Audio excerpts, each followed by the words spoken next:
paz e a graça do nosso Senhor Jesus Cristo. Que bom que você chegou até o nosso canal. É com muita alegria que nós recebemos você aqui, né? Então eu queria pedir para você já se inscreva no nosso canal, curte, compartilhe com seus amigos, com seus vizinhos, com todos aqueles que estão ao seu redor. Quero dizer em nome de Jesus que essa mensagem possa te abençoar, segundo a tua graça, amor e favor. Eu sou o pastor Flávio e nós queremos te encontrar aqui na nossa igreja, aos sábados, culto de jovens às 19h30 e aos domingos, cultos com toda a família às 19 horas. Que Deus abençoe sua vida, seja bem-vindo à família Teu Reino. Breno é o nosso líder dos jovens, pastor dos jovens, né? Tá aí, Deus abençoe, casado, para a glória do Senhor. Amém. Você tá virando meu sobrenome. Todo mundo que agora vai me chamar Breno, casado. Acho que era tanta expectativa de tantas pessoas, né, que eu casasse aí. Tem que lembrar o tempo todo. Breno casado. Glórias a Deus. Boa noite, irmãos. A paz do Senhor. Tudo bem com vocês? É um prazer, uma honra estar aqui com vocês mais uma noite, louvando, adorando ao Senhor. E, finalmente, encerrando essa série de mensagens, a supremacia de Cristo, que tem nos impactado, que tem nos aí torcido por dentro. Às vezes algumas questões difíceis da gente entender, mas que são extremamente necessárias. E hoje, a minha palavra já está aí. A supremacia de Cristo na vida do crente, na nossa vida. O que isso significa? Como acontece a supremacia de Cristo? Beleza, a gente viu muitas coisas sobre quem Jesus é, sobre o que Ele fez. Mas e aí? O que isso tem a ver com a gente? O que isso tem a ver com a nossa vida, o nosso dia a dia, as nossas escolhas? Bom, para isso, meu irmão, eu quero te convidar a abrir sua Bíblia em 2 Coríntios, capítulo 5, versículo 11.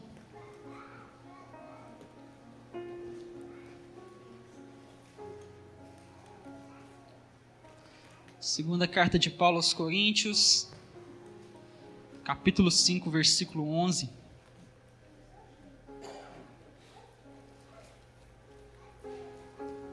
Irmão, só para você entender, enquanto você abre a sua Bíblia, eu não sei se você percebeu isso, mas a nossa intenção, né, o pastor e todos aqueles que estão responsáveis pela liderança, é que através dessa série a gente pudesse se maravilhar um pouco mais com quem Jesus é. Que você pudesse entender um pouco melhor que Jesus está acima de tudo e de todos. Que o nosso Cristo, irmão, Ele está acima dos anjos, das estrelas, de qualquer criação do mundo. Que o nosso Senhor Jesus, Ele é Deus. É um Deus que sempre existiu e que sempre vai existir de eternidade em eternidade. Que nós possamos continuar nos maravilhando com esse Deus. É esse o objetivo dessa série e isso que a gente vai fazer aqui hoje. Nos maravilhar não somente com quem Cristo é, mas com o que Ele fez por nós. Nós já falamos aqui da redenção, da supremacia de Jesus na redenção. Irmão, saber da supremacia de Cristo é entender que Jesus é Deus. E que mesmo sendo Deus, Ele morreu por mim e por você para perdoar os nossos pecados. Nós precisamos entender isso.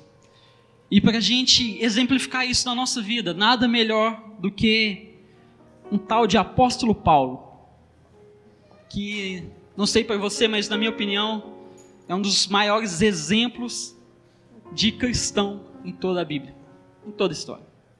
O apóstolo Paulo, aquele que era perseguidor da igreja do Senhor Jesus, aquele que perseguia os cristãos, muito possivelmente mandava matar cristãos, talvez até mesmo ele colocava a mão na massa.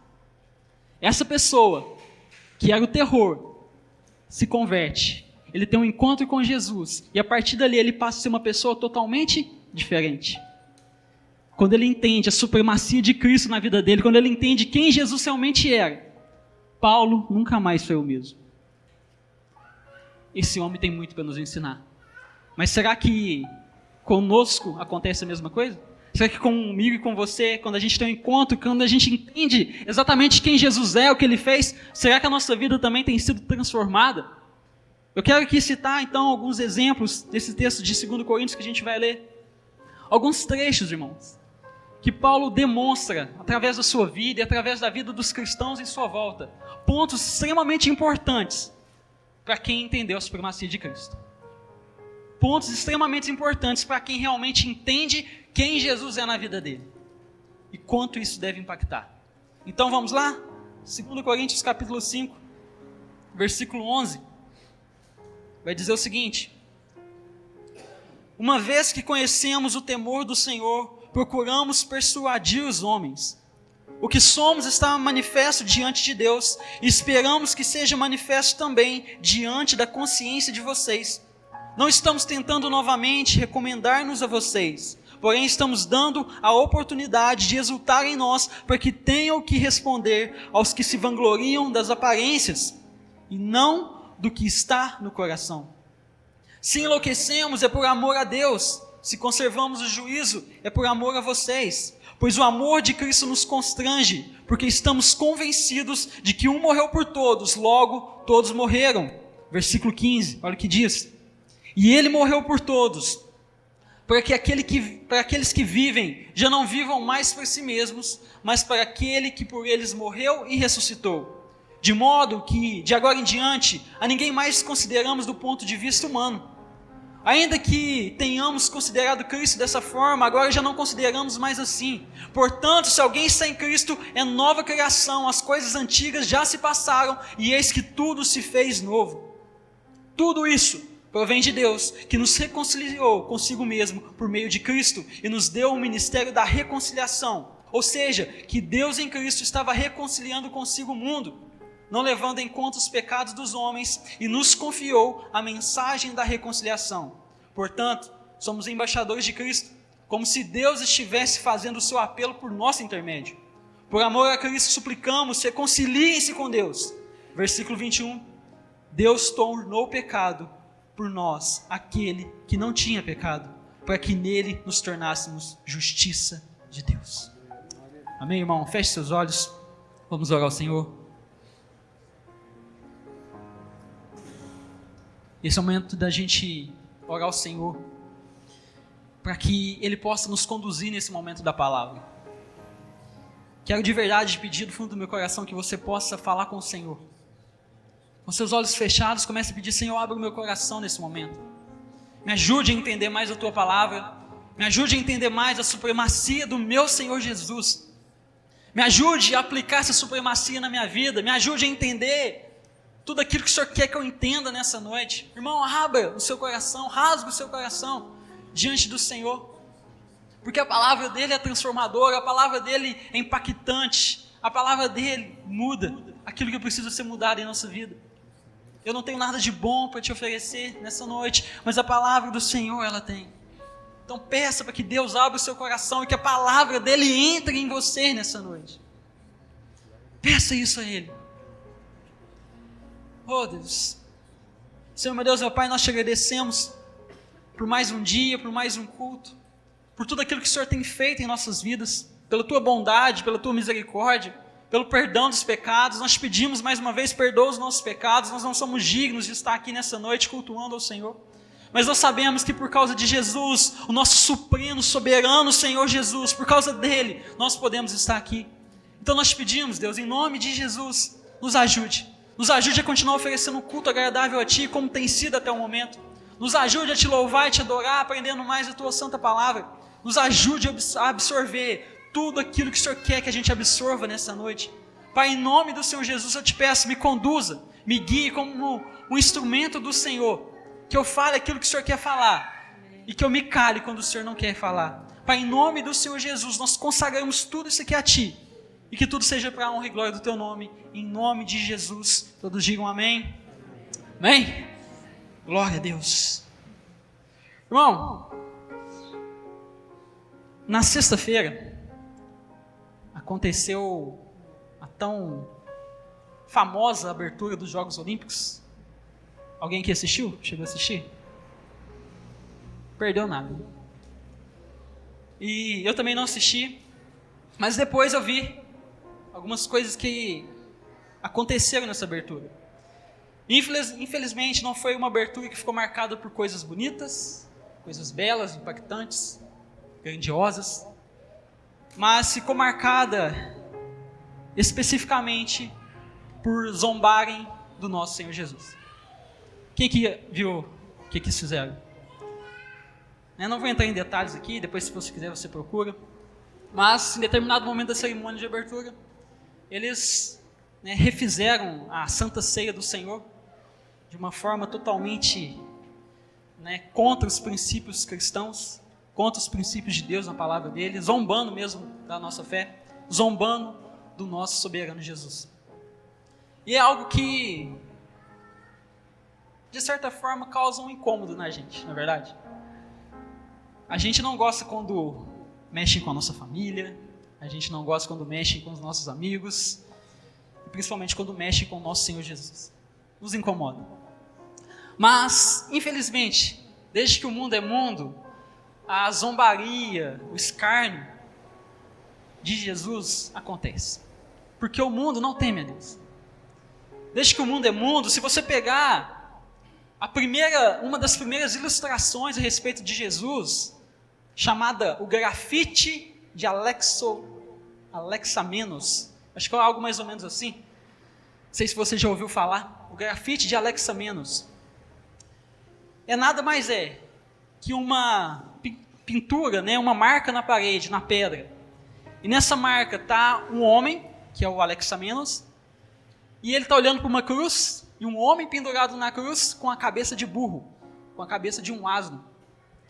Uma das primeiras ilustrações a respeito de Jesus é justamente zombando de quem Jesus é. Zombando da fé daquele cristão, Alexamenos. Embaixo estava escrito, Alexamenos adora o seu Deus.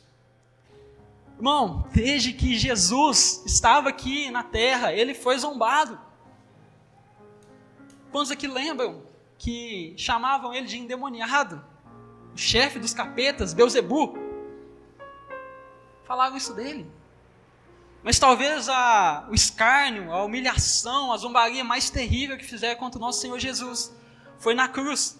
Naquele processo da cruz, quando eles colocam uma coroa de espinhos na sua cabeça. E entenda uma coisa, essa coroa de espinhos não é somente para fazer ele sofrer, para machucar a cabeça dele. Mas é para humilhá-lo. Tá vendo? Você não disse que é o rei? Olha, vamos colocar uma coroa em você. E a palavra diz que os soldados romanos começaram a se prostrar de uma forma humilhante, humilhando, zombando de Jesus. Olha, você é o rei, toma aqui sua cruz. E ainda colocaram ali uma placa em cima da cruz, Jesus, o rei dos judeus. O que eu quero dizer é que, infelizmente, desde que o mundo é mundo, não existe respeito pelo Senhor Jesus. Porque o mundo odeia a Cristo. E se o mundo odeia Cristo, o próprio Jesus fala que ele também vai nos odiar. O mundo também vai nos odiar, irmão. O mundo também vai zombar da nossa fé. Começou, talvez, ali com o escárnio nas Olimpíadas. Que bom que é só isso. Porque futuramente, a gente sabe como as coisas vão acontecer. Perseguição. Seremos perseguidos. Não sei se a nossa geração, a próxima, não sei quando, mas a perseguição vai vir. E aí? Qual que é a nossa posição diante disso? Quando Paulo, então, ele começa a escrever aqui aos Coríntios, ele está aqui defendendo o seu apostolado, e através dessa defesa ele começa a falar de alguns pontos extremamente importantes que o cristão deve ter na sua vida. A primeira coisa que ele fala, aí no versículo 11, volta aí, 2 Coríntios 5,11. Uma vez que conhecemos o temor do Senhor. Uma vez que conhecemos o temor do Senhor. Irmão, o mundo não teme a Deus. Mas os cristãos, quando eles têm a revelação de quem Jesus é e daquilo que Ele fez por nós, automaticamente, consequentemente e inevitavelmente, nós adquirimos o temor do Senhor. Não adianta a gente esperar isso do mundo. Não adianta a gente esperar do pessoal que não conhece a Deus de vão respeitar a Deus, vão respeitar a nossa fé. Não vão, irmão. Mas nós precisamos ter esse temor. O mundo, o máximo que ele pode ter é ter medo de Deus.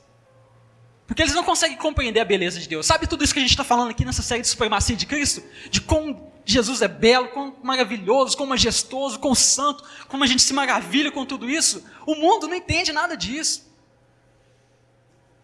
Eles odeiam. O máximo que eles têm é medo. Ou pelo menos deveriam ter. Em Mateus, capítulo 10, versículo 28, se aí puder abrir para mim rapidinho, por favor.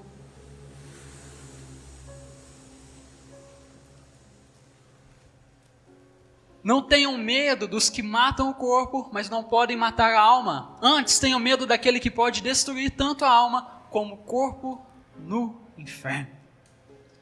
É uma palavra pesada, mas aqui está dizendo, principalmente, um alerta para ímpios.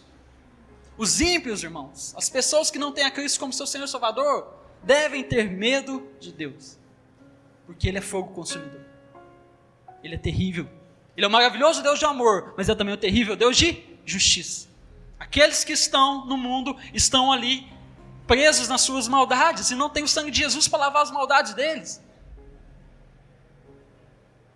Um dia a conta vai chegar. Todo o castigo vai ser punido, irmão. Se não foi punido em Jesus, vai ser punido no dia do juízo. Mas será que nós cristãos também temos que ter esse medo do inferno? Você tem medo do inferno? Você já parou para pensar nisso? Será que você serve a Deus com medo de ir para o inferno? Será que hoje você está aqui no culto porque você tem medo de ir para o inferno? Abra para mim, por favor, 1 João, capítulo 4, versículo 17 e 18. Eu quero te mostrar, meu irmão, que se você estiver em Jesus Cristo, você não deve ter medo do inferno. Não é esse tipo de temor que Deus quer que você tenha. Não é o medo do inferno. Olha o que diz, 1 João 4, versículo 17. Desta forma, o amor está aperfeiçoado entre nós, os cristãos, para que no dia do juízo tenhamos confiança, porque neste mundo somos como Jesus. 18.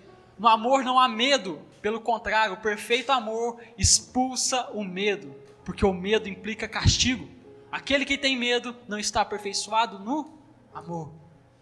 Todo o contexto aqui, irmão, está falando que se você está em Cristo Jesus, se você realmente vê que é amado por Deus e ama a Deus de volta, você não precisa ter medo do inferno. Porque não é lá não é o seu lugar, mais que a gente mereça. Mas Jesus já nos resgatou. Você não precisa pagar promessa no sentido de ficar andando ajoelhado ou qualquer outra coisa do tipo para ser salvo. O sangue de Jesus basta. É o nosso supremo cordeiro. Eu acredito que o pastor Flavinho já falou bastante disso até aqui. Mas nós temos que ter esse temor do Senhor. E o que é o temor do Senhor, então? Se não é esse medo do inferno. Qual que é o medo, na verdade, o temor que os cristãos devem ter? É a reverência. É o respeito. É a honra. É o louvor, é a adoração. Isso é também temer a Deus. Será que nós temos temido a Deus na nossa vida, no nosso dia a dia? Porque uma marca daquele que entendeu a supremacia de Cristo, que entendeu quem Deus é, quem Jesus é temê-lo, é respeitá-lo, é honrá-lo. Vamos pegar alguns exemplos bobos aqui, coisas pequenas, só para você ter noção do que a gente está falando. Quanto tempo faz que você não ora ajoelhado? Ah, Breno, só pode orar ajoelhado? Não tem nada a ver, irmão. Podemos orar de qualquer forma, amém? Mas quando a gente se ajoelha, é diferente no sentido de, ali a gente está numa posição de subordinação, de rendição ao Senhor. É igual quando a gente está aqui no culto, o ministro fala, abre os seus braços, se renda ao Senhor. Às vezes a gente parece que está perdendo um pouco de esses pequenos detalhes, sabe? Eu não estou falando que é pecado orar que não seja ajoelhado, mas às vezes falta um pouco disso em nós. Quando a gente vai ler a Bíblia, por exemplo, como é que você abre a sua Bíblia e como é que você encara esse texto? Você encara como o texto do Deus Todo-Poderoso que está falando com você? Ou não? Como você encara isso? Você encara que o Senhor dos Exércitos escreveu isso aqui para você? Ou você trata como um texto normal? Quando você vai orar ao Senhor, você entende que o Senhor do Universo está te escutando? Ou não? Sabe, algumas coisas bobas que nós podemos falar aqui, coisas simples. Quando nós vamos cantar, louvar o Senhor, irmão, quando você vem aqui nesse culto e vai louvar o Senhor, você se prepara para louvar o Senhor? Quando os irmãos estão aqui ministrando, qual que é o seu comportamento? É de respeito? Ou é de ficar conversando o tempo todo, ou andando para tudo quanto é lado? Mexendo no celular? Estamos diante do Senhor dos Exércitos, Supremo Jesus. E nós estamos louvando a Ele, que é uma dádiva, uma oportunidade maravilhosa, mas a gente tem tratado isso com temor. E principalmente, o temor tem a ver com obediência. Tudo no temor a Deus culmina na obediência. Quero aqui citar alguns versículos rapidamente. Eclesiastes capítulo 12, versículo 13 vai dizer: agora que já se ouviu tudo, aqui está a conclusão. Tema a Deus e obedeça aos seus mandamentos, porque isso é essencial ao homem. Deuteronômio capítulo 8, versículo 6.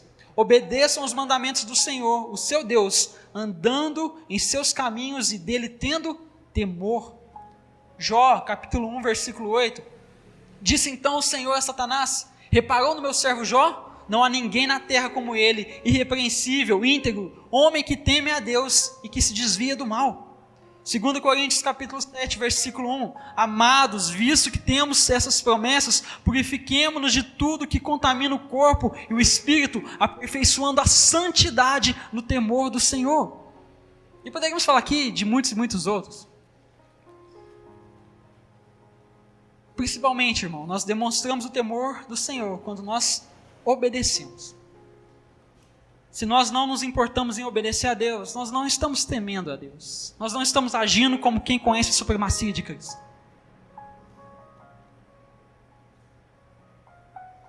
Quando você vai tomar alguma atitude, tomar alguma decisão na sua vida, você pensa: será que isso agrada a Deus?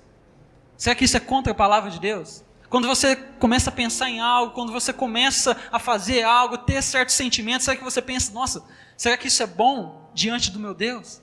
Diante do meu Jesus, do meu Senhor Salvador? Será que Deus está se agradando de eu fazer isso? Ou você pouco se importa? Ou você não está nem aí? É lógico, irmãos, que nós somos ainda pecadores, ainda nesse mundo, e nós vamos ter que lutar com o pecado constantemente, todos os dias da nossa vida. Mas o problema é quando a gente começa a viver uma vida sem se importar com quem Deus é. Ou se Ele, como se Ele não se preocupasse com as nossas atitudes. Ah, Deus está lá em cima, no céu, beleza, Jesus está lá e pronto, acabou. Da minha vida cuido eu. E você não presta atenção, você não se preocupa quando vai fazer algo, se está de acordo com o Senhor Jesus ou não. Você não se preocupa com isso. Se isso acontece recorrentemente na sua vida, é um sinal de alerta que tem que ser ligado. Amém? Dá uma respirada aí. Hoje está tenso. Daqui a pouco melhor, irmão. Mas infelizmente, quando a gente fala da supremacia de Cristo, é um assunto muito sério. Muito. Que deve ser tratado com muito temor. Como a palavra aqui está dizendo. Mas eu já quero ir para o segundo ponto com você. O versículo 12 continua dizendo o seguinte. Versículo 11, na verdade, vamos terminar de ler ele. Uma vez que conhecemos o temor do Senhor, procuramos persuadir os homens. Então, se no primeiro ponto, nós temos que entender que, ao entender a supremacia de Cristo, nós tememos a Deus, devemos temer a Deus. O segundo ponto, nós podemos dizer que, ao entender a supremacia de Cristo, nós nos tornamos reconciliadores. E o que é isso? Paulo está acabando de dizer aqui, olha, se você teme a Deus, você deve persuadir os homens. E o que significa isso? É você passar a perna nos outros, fazer com que eles façam aquilo que você quer que eles façam? É lógico que não. Mas isso está falando do Evangelho, de mostrar a beleza do Evangelho, de mostrar como o Evangelho é real, é verdadeiro, é convincente. É pregar o Evangelho a todas as pessoas. Isso é persuadir os homens, porque uma vez que nós temos o temor do Senhor dentro de nós, nós consequentemente vamos querer obedecê-lo. que é o que a gente acabou de dizer. Mas obedecer a Jesus, meu irmão, não é somente você evitar aquilo que é errado, mas é também fazer aquilo que é certo. É fazer aquilo que Ele pede para a gente fazer. Sabe por quê? Porque quando a gente entende quem Cristo é, quando a gente entende o que Ele fez por nós, aquilo que é importante para Deus também deve ser importante para a gente. E uma das coisas mais importantes para Deus é salvar os pecadores. É salvar as pessoas. Mas será que a gente se preocupa com aquilo que Jesus se preocupa? Será que a gente tem se importado com isso? Voltando ao exemplo lá da Olimpíadas, quando a gente vê uma atitude como aquela, de escarnecendo o nosso Senhor e Salvador Jesus, o que vem na sua cabeça? Qual que é a vontade que dá?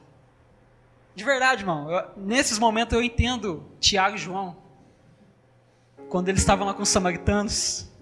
Deus, Jesus, faz fogo descer do céu, consumir esse povo pecador.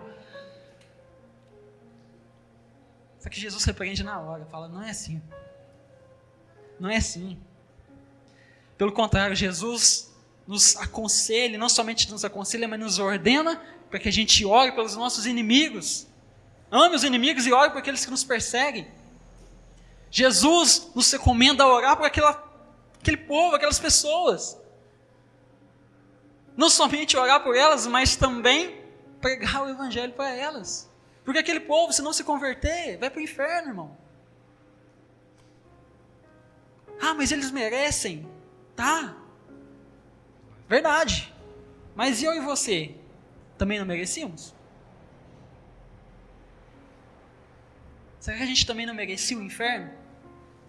Se hoje nós estamos aqui diante do Senhor, cultuando o Senhor, será que é porque nós somos bonzinhos demais? Ou foi porque Jesus nos resgatou? Entenda uma coisa, se fosse por você, você não estaria aqui. Se não fosse a graça do Senhor, tendo te salvado, tendo te transformado, transformando o seu coração, moldando quem você é, você não estaria aqui nessa noite, assim como eu também não estaria. Sei lá onde eu estaria, irmão. Com certeza num lugar terrível, se eu estivesse vivo até aqui. Nós não merecemos, então quando a gente olha para alguém e fala, aquele povo não merece salvação, nós estamos sendo totalmente orgulhosos e egoístas, porque a gente esquece de onde que Deus nos tirou. 2 Coríntios, capítulo 5, versículo 18 a 21, um pouquinho para baixo aí, Paulo vai continuar falando da reconciliação. Olha o que ele diz. Tudo isso provém de Deus, que nos reconciliou consigo mesmo por meio de Cristo, e nos deu o ministério da reconciliação. Ou seja, que Deus em Cristo estava reconciliando consigo o mundo, não lançando em conta os pecados dos homens, e nos confiou a mensagem da reconciliação. Jesus te salvou. Jesus te reconciliou com Deus. Porque a Bíblia fala que nós éramos inimigos de Deus. Nós odiávamos a Deus antes de conhecê-lo verdadeiramente. Nós não nos importávamos com quem Deus era, com a sua palavra, com os seus princípios. Nós não nos importávamos com isso. Mas quando a gente foi reconciliado com Deus através do sacrifício de Jesus Cristo,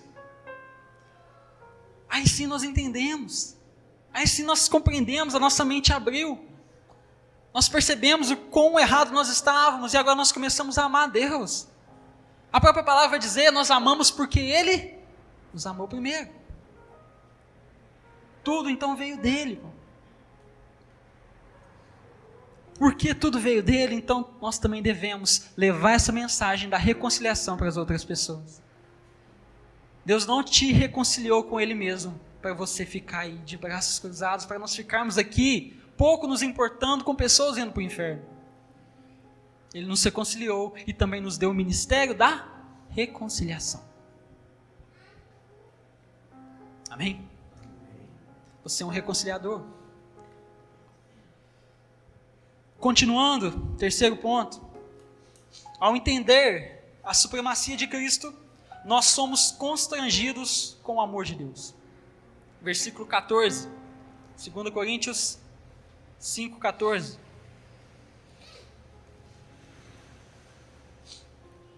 Pois o amor de Cristo nos constrange, porque estamos convencidos de que um morreu por todos, logo todos morreram.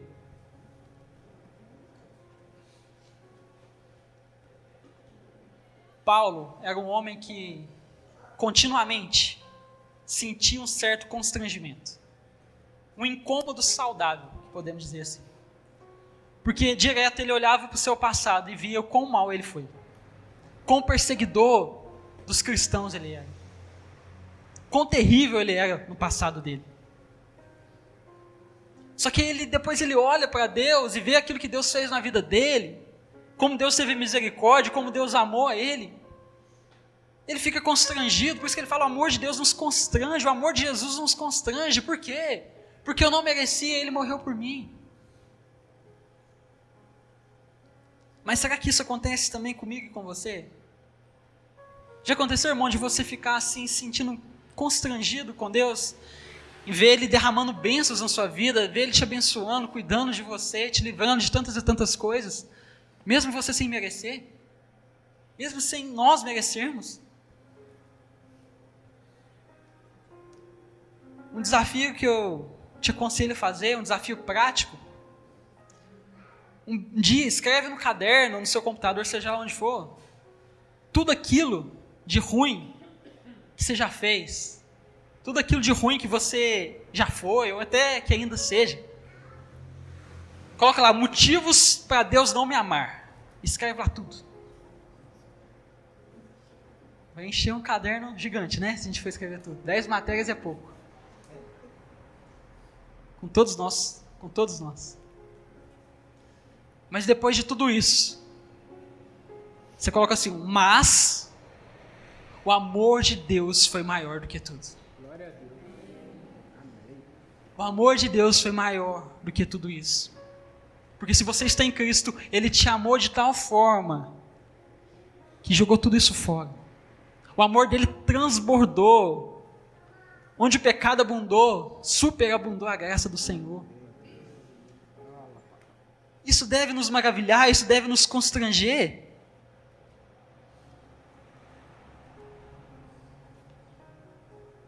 Como eu disse, nós éramos inimigos de Deus, mas porque Jesus fez o que fez, é o que é, por causa dele, hoje nós podemos estar aqui reunidos no nome dele, louvar e Deus receber nosso louvor. Você tem ideia que hoje você pode orar ao Senhor, como a gente tem orado aqui, e o Senhor pode escutar a sua oração? Hoje você pode ler a Bíblia, e você pode ter a revelação, o entendimento daquilo que está escrito. Você tem noção da importância disso? Nós podemos ler a Bíblia, nós podemos entender, nós podemos ter uma paz que excede todo o entendimento, porque o Senhor perdoou os nossos pecados. Você tem paz? Você tem tido paz ultimamente? Você tem tido esperança? Quando você olha para a sua circunstância, quando você olha para os seus problemas, você consegue enxergar paz e esperança no meio deles? Se você está em Cristo Jesus, você consegue. Porque nós temos uma paz que excede todo o entendimento. Nós temos uma esperança que vai além da vida nessa terra, mas que transcende, que vai além. A nossa esperança não está nas coisas desse mundo. A nossa esperança não é que um dia vão ter uma Olimpíadas que é totalmente crente, mas a nossa esperança é que um dia nós estaremos no céu com o Santo dos Santos, louvando e adorando o nosso Senhor. Essa é a nossa esperança, irmão. É lá que nós devemos confiar. É somente lá. Enquanto esse dia não chega, o que a gente faz? Continua fiel. Continua firme. Ah, mas a circunstância está difícil. Não, mas eu continuo firme. Porque se Deus resolveu o meu maior problema, que era pecado, Ele não pode resolver esse problema também? Se Deus resolveu o meu maior problema, que era a condenação do inferno, Ele também não pode transformar minha vida a tal ponto de mudar essa situação, essa circunstância? E se por acaso não mudar, a graça dele me basta. A graça dele é suficiente para eu permanecer. Glória a Deus. Aleluia. Amém. Por isso nós podemos ter esperança, por isso nós podemos confiar. Se tem uma coisa que a gente está falando aqui é da grandeza de Jesus, da supremacia de Jesus, e isso tem que nos mostrar uma coisa: sim, devemos temê-lo, mas também devemos confiar nele. Porque se por um lado ele é digno de todo esse temor, por outro lado ele também é digno da gente descansar na presença dele. Porque se Jesus é tudo isso que a gente está falando que ele é, irmão, nós estamos tranquilos. Deus não perdeu o controle da nossa vida, amém? Ele está lá, Ele é soberano, Ele é supremo. O melhor exemplo de amor constrangedor é o filho pródigo. O filho sai de casa, mata o pai em seu coração porque pede herança antes do pai morrer, some no mundo, gasta com prostitutas e tudo aquilo que não deve, termina sem dinheiro, comendo comida de porco. Depois disso, decide voltar para a casa do seu pai, sabendo que o pai não iria recebê-lo, mas ele queria voltar como servo para trabalhar, para pelo menos ganhar um salário ali. E quando ele volta, esperando, já com o discurso pronto, para pedir perdão para o pai, e para pedir um emprego para o pai, como que o pai recebe ele? O pai vem correndo, irmão. Abraça ele, beija ele. Para um judeu, principalmente naquela idade, sair correndo assim no meio do povo era algo vergonhoso. Mas aquele pai não se importava com aquilo, ele só importava que aquele filho que morreu está vivo. Aquele filho que estava perdido foi achado. E é assim comigo e com você. É assim que Cristo nos recebe, de braços abertos. E esse amor constrangedor de Jesus deve nos impactar. Mais um ponto. Já estou caminhando para o fim. Ao entender a supremacia de Cristo, nós temos um novo estilo de vida. Paulo, antes achava que Jesus era um falso profeta, um blasfemo, alguém que deveria ser perseguido e morto. Mas quando ele tem um encontro com Jesus e percebe quem Jesus era, a vida dele muda. Ele passa a ter um novo estilo de vida. E ele não apenas sentiu que deveria entregar totalmente a Jesus, mas como ele de fato fez isso. Tanto é que no versículo 15, e aí de 2 Coríntios 5,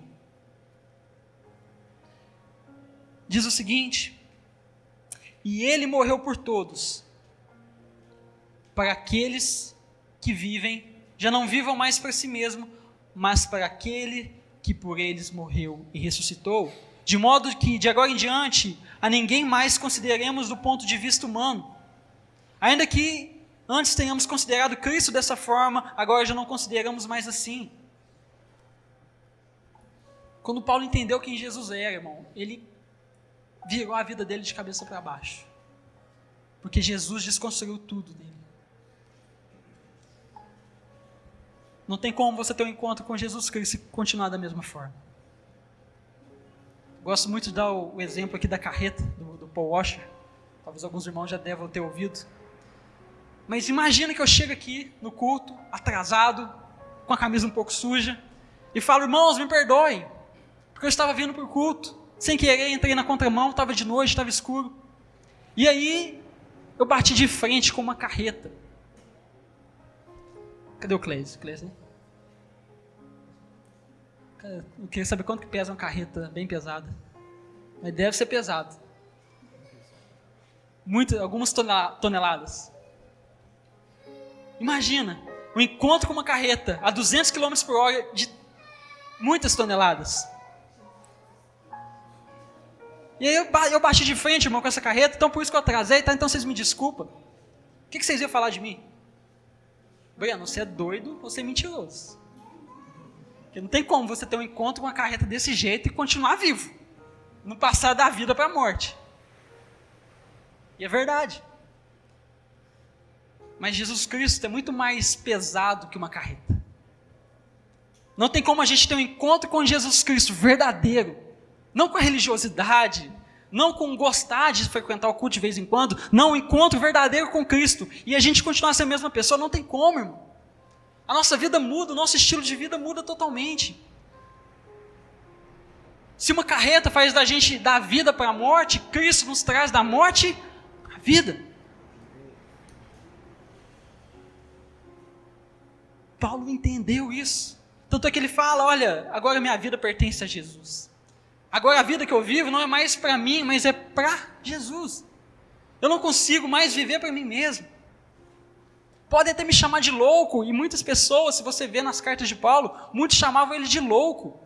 E alguns estudiosos dizem que chamavam ele de louco por causa do estilo de vida dele, que ele era incansável com relação ao evangelho. Ele pregava, ele era apedrejado, açoitado, mas ele não parava, ele continuava.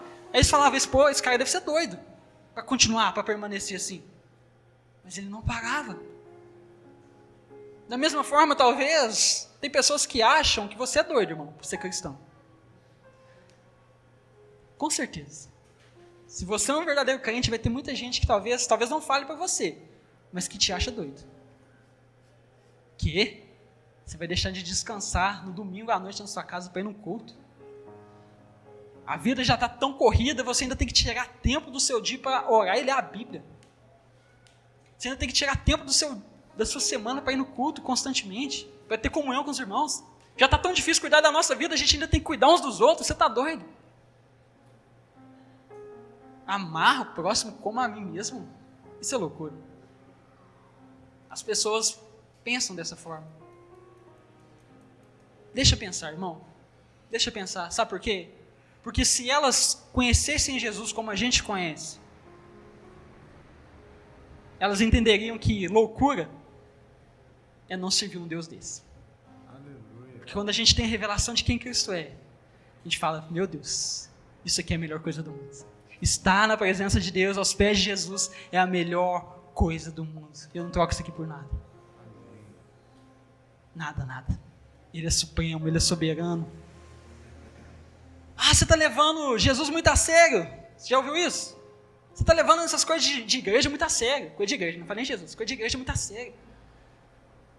Irmão, eu estou levando Jesus muito a sério, sabe por quê? Porque Ele não brincou quando morreu pelos meus pecados.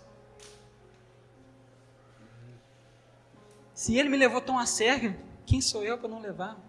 Se Ele morreu por mim, quem sou eu para não viver por Ele? A supremacia de Cristo nos leva a um novo estilo de vida. E por último, para a gente encerrar de vez, versículo 17.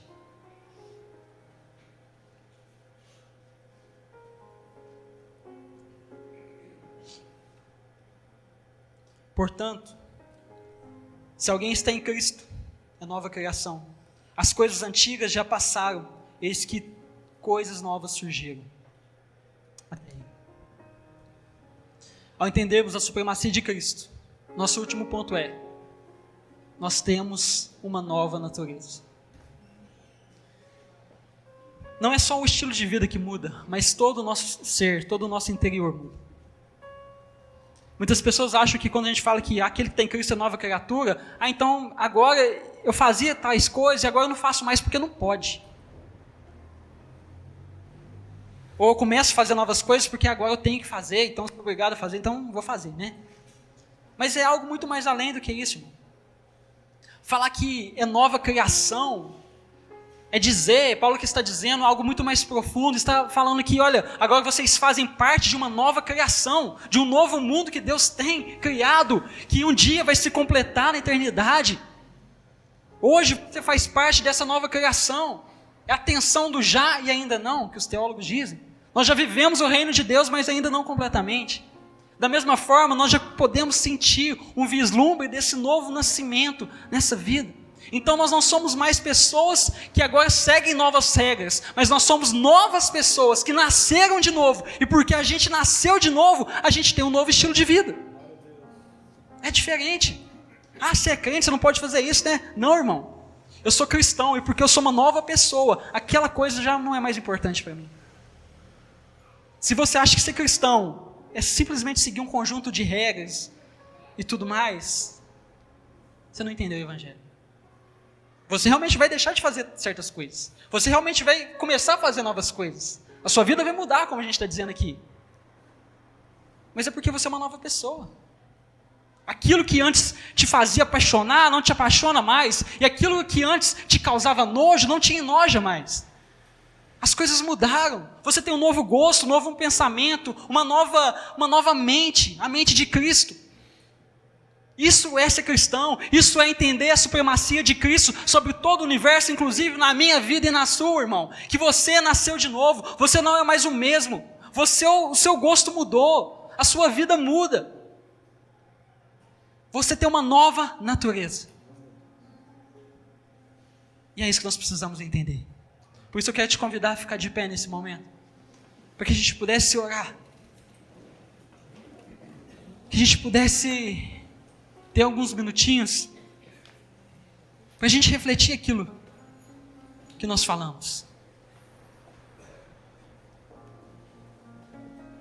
Nós falamos aqui que a supremacia de Cristo nos faz temer a Deus. E temendo a Deus, a supremacia de Cristo também nos faz obedecer a Ele. Inclusive, fazer aquilo que Ele nos pede para fazer, que é pregar o Evangelho, nos preocupar com vidas que estão se perdendo. A supremacia de Cristo nos mostra o amor constrangedor de Jesus por nós, que mesmo a gente sem merecer, Ele foi lá e se entregou por nós. A supremacia de Cristo nos mostra que nós agora temos um novo estilo de vida, fazemos novas coisas e deixamos de fazer outras. Mas a supremacia de Cristo também nos mostra que a gente faz isso não porque simplesmente para seguir um conjunto de regras, mas porque nós somos novas pessoas, que quando tiveram um encontro com Jesus, entenderam o que é certo, o que é errado, o que é belo, o que é feio. Teve o nosso mundo virado de cabeça para baixo, assim como Paulo teve. Então nesse momento eu te convido a fechar os seus olhos e orar ao Senhor. Fale com o Senhor nesse momento. Talvez exista alguma dessas áreas que a gente citou aqui nessa noite, que você não tem deixado o Supremo Senhor Jesus Cristo transformar. Talvez você tenha tido dificuldades de obedecer ao Senhor. Talvez você tenha tido momentos complicados e você não consegue se maravilhar com quem Jesus é, com o que Ele fez por você. Você acha que é algo comum, banal.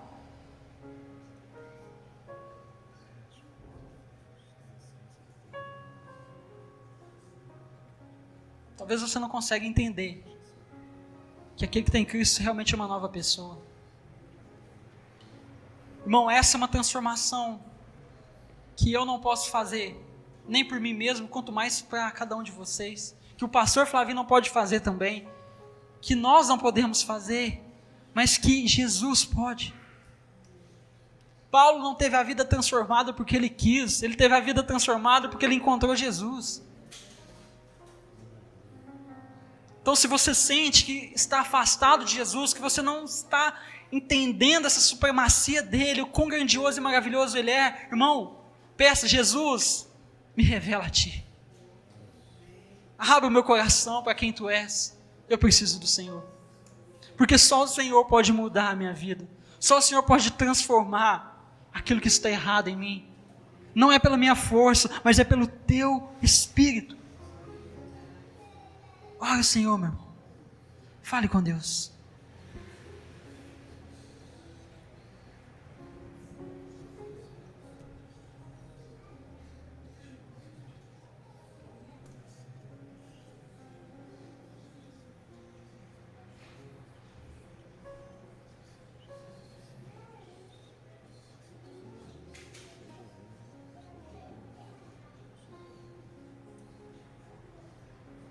Sabe, toda essa obra que Deus faz na nossa vida, ela tem um final.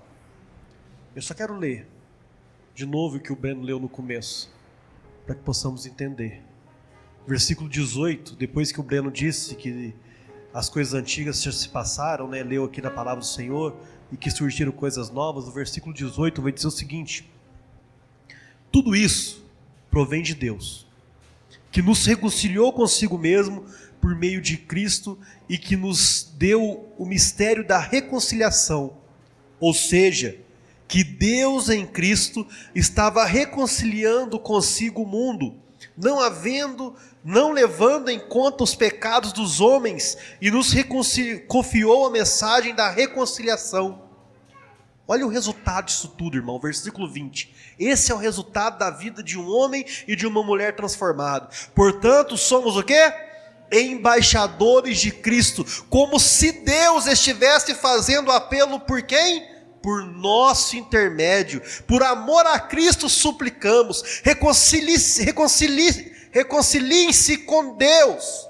Deus tornou pecado por nós, aquele que não tinha pecado, para que nos tornássemos justiça de Deus. A supremacia de Cristo na vida do crente, ela traz um resultado: fazer de nós embaixadores de Deus nessa terra. Meu irmão, minha irmã, você é um representante de Deus nessa terra. E por intermédio da sua vida, o Senhor vai usar você para que Cristo seja glorificado, para que Cristo seja exaltado na onde você estiver. Amém, meu irmão? Quantos conseguem sair daqui nessa noite dizendo: eu sou o embaixador de Cristo? Você é um representante de Deus nessa terra. Entenda isso nessa noite. A supremacia de Cristo na vida do homem e da mulher de Deus faz dele um representante de Deus nessa terra. Para o apóstolo Paulo, nada mais importava a não ser que Cristo seja glorificado. E para nós, nada mais vai importar na nossa vida a não ser que Cristo seja glorificado. Amém? Curva sua cabeça, nós queremos orar com você em nome de Jesus.